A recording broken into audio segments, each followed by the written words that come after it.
today we are, as I said, we're going to be focusing on joy, because one of the things I know for sure is that when we're going through or have been through some sort of a betrayal, whether that be with a partner, whether that be with a friend or a sibling or a parent or a boss or a coworker, there's so many ways that we can experience betrayal in life. It can rob us of our joy. So I don't know how many of you out there are experiencing that, where you're getting up in the morning and whether you're going through betrayal or whether it's something that's been in the past, but you just feel there isn't that joy. And maybe you feel angry or sad or depressed. And I'm only asking because I go through it too. And it's part of being human, and it's part of the path that we're on. I want to share with you something that really speaks about times of in between. And I was inspired by this book, Fighting for Joy in the In-Between by Peyton Hoffman, because it is a place where we will find ourselves time and time again. And so the ability to find joy in those in-between spaces is really important. So we're going to look at that today, and I'm going to give you 2 ways to find that joy. Rick Warren, I'm paraphrasing, but he talks about how joy is this place of a quiet confidence of knowing that God has everything under control.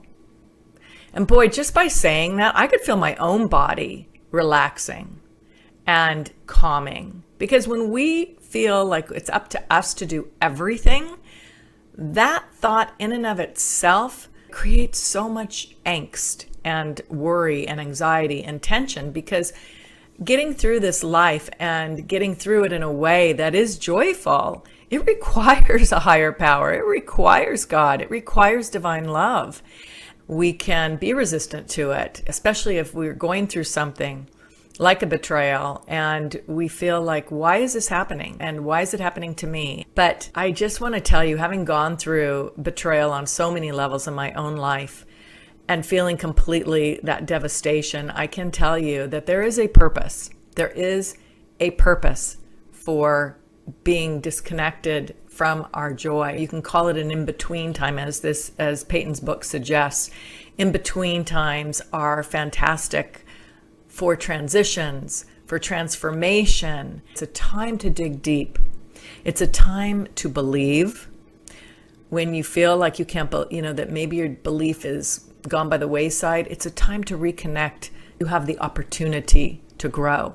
The time where God is taking us from one glory to another, but in between, in order for us to get to that next level, we have to do some work on ourselves. It can make us really just come to our knees, and it requires patience. And there will be lots of frustration with it. There will be exhaustion. There will be tears, but they'll be mixed with those glimpses of light, those glimpses of knowing that you are taken care of, that there is something better just over the bend or just around the curve. And it is those glimpses that intermingled with those feelings of despair that help us, to lighten us, to help us to move forward. And it requires that we come to a place where we surrender. And for some of us, that's not acceptable. But I'm going to invite you to think about doing just that, because it is at the point where we surrender, and oftentimes it takes being in a crisis like a betrayal and really feeling that devastation, to just say, hey, God, what is in this for me? To really accept that we are going to come to the end of who we are as far as where our ego has us in that comfort place. Being really connected and attached to being in control is one area to look at. Because when things happen in our life, like betrayals, we can feel really out of control, and that can just be so uncomfortable. And that's exactly where we want to be, because it's when we get to that place where we are surrendering and we're giving up the ways of being that we have known up until that point. If we allow ourselves to give them up, then that is exactly where God really can come into our life and to bring forth the growth and to bring forth the strength, which is always where we're going to find our joy. And so being in that space, that in-between space, is the point of being there is to learn and to grow and to prepare ourselves to move forward so that we are in a more elevated space, so that we become a better version of ourselves. So whatever it is that you want, it's going to require you to up level and to become that higher version of yourself. And without a crisis or some sort of a situation happening that takes us away from that joy, that basically my experience and what I know from my clients, it takes that in order for us to really move and elevate. And it's here that we want to look at, how do we make lemonade out of these lemons? So we want to open to the idea of changing, to stretching, to growing, so that we can prepare for what's next.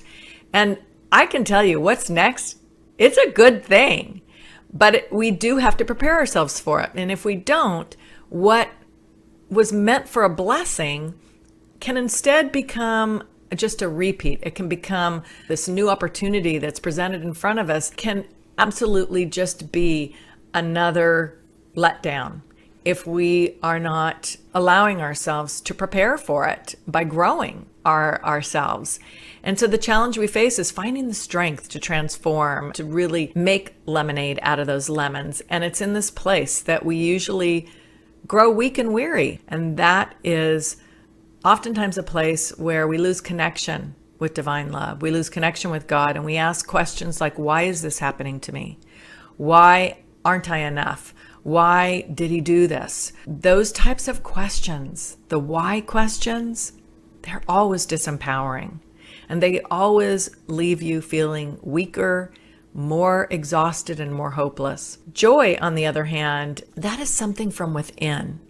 That is something that we always have the opportunity to experience if we awaken to it.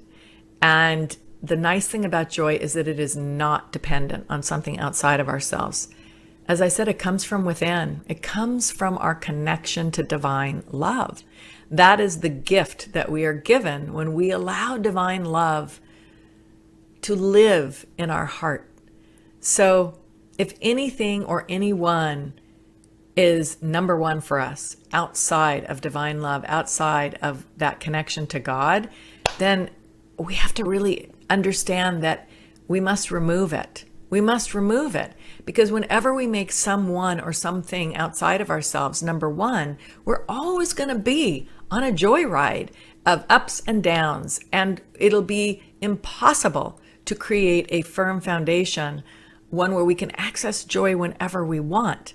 So I am inviting you, first thing to understand is for us to know that we can experience that joy if we create a beautiful relationship with divine love and make that number one in our life, and allow divine love, allow the Spirit to sit firmly in our heart.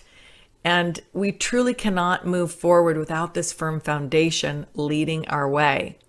The key is to stay connected to that divine love. This is what gives us our strength. And when we are going through times of betrayal, or when we're going through times like we are, where things can feel out of our control and we can feel that hopelessness, where we're going to gain our joy is in that strength of connection to divine love, and to allow that divine love to work through us, to grow us, to change us, to heal us. As you look around, God is in everything. If you live in nature, look at nature. Really open your eyes to what is right around you, and you will find that the divine love that brings us that joy is right there in front of you. If we just open our eyes, we will find joy. Look for the miracles, and you will find joy every single day. Thank you so much again for being with me. It is, as I said, just a true honor to be a part of your journey. Bye for now.